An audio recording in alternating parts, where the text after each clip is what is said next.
Trump తోడున్నాడు కదా అని అహంకారానికి పోయినటువంటి స్టార్లింక్ ఎలన్ మస్క్ కి ఇండియా షాకే ఇచ్చింది. మోడీ ముండోడని నిరూపితమైంది. స్ట్రాంగ్ బార్గెనర్ అని మోడీ పదే పదే మోడీ గురించి ట్రంప్ చెప్పేది అందుకే. అత్యంత ఆప్తుడు ట్రంప్కి ఎలన్ మాస్క్. చివరికి ట్రంప్ విజయంలో కీలక పాత్ర పోషిస్తాను డబ్బులు కూడా ఖర్చు పెట్టినటువంటి వాడు. ఆ తర్వాత గొడవలు పడ్డా ఇప్పటికీ వాళ్ళ స్నేహం కంటిన్యూ అవుతుంది. సన్నిహితంగా కొనసాగుతున్నారు. అందులో భాగంగా స్టార్లింక్ సేవలు నేరుగా సెల్ ఫోన్ సేవలు స్టార్లింక్ ద్వారా ఇవ్వడానికి సిద్ధపడ్డాడు. అయితే ఇక్కడే అహంకారం ప్రదర్శించాడు.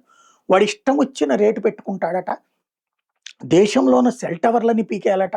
ఇక్కడున్న సెల్ కంపెనీలన్నింటినీ పక్కన పెట్టేసి పూర్తిగా వాడికి మాత్రమే శాటిలైట్ సేవలు అందించేందుకు అవకాశం ఇవ్వాలంట. అంటే భారతదేశాన్ని స్టార్లింక్ లేదా ఎలన్ మాస్క్ గుప్పెట్లో పెట్టుకోవాలనుకున్నాడు. దానికి అక్కడ ఉన్నోడు మోడీ మొండోడు. నీకిచ్చేదేందిరా విదేశీ గన్నాయి గడికి, నీకు మేము అప్పచెప్పడం ఏంటి, పొమ్మన్నాడు. స్టార్లింక్ దానికి బదులుగా పెట్టుబడులు పెట్టబోమని పని చూసుకోమన్నాడు. ఇప్పుడు అదే సేవలు దాదాపు 1800 శాటిలైట్లు ఏదైతే ఆర్బిట్లో పెట్టి వాటి ద్వారా సేవలు అందించే ఏదైతే స్టార్లింక్ ఆయన చెప్తున్నాడో అదే సేవలు అంతకంటే చీప్ అని పెట్టాడు.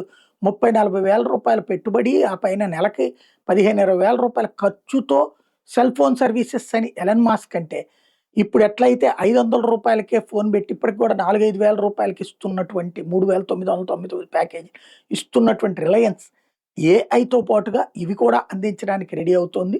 స్టార్లింక్కి ఇక్కడ ఆధిపత్యం కాదు కదా, అడుగు పెట్టడానికి అవకాశం లేని దెబ్బతీస్తోంది.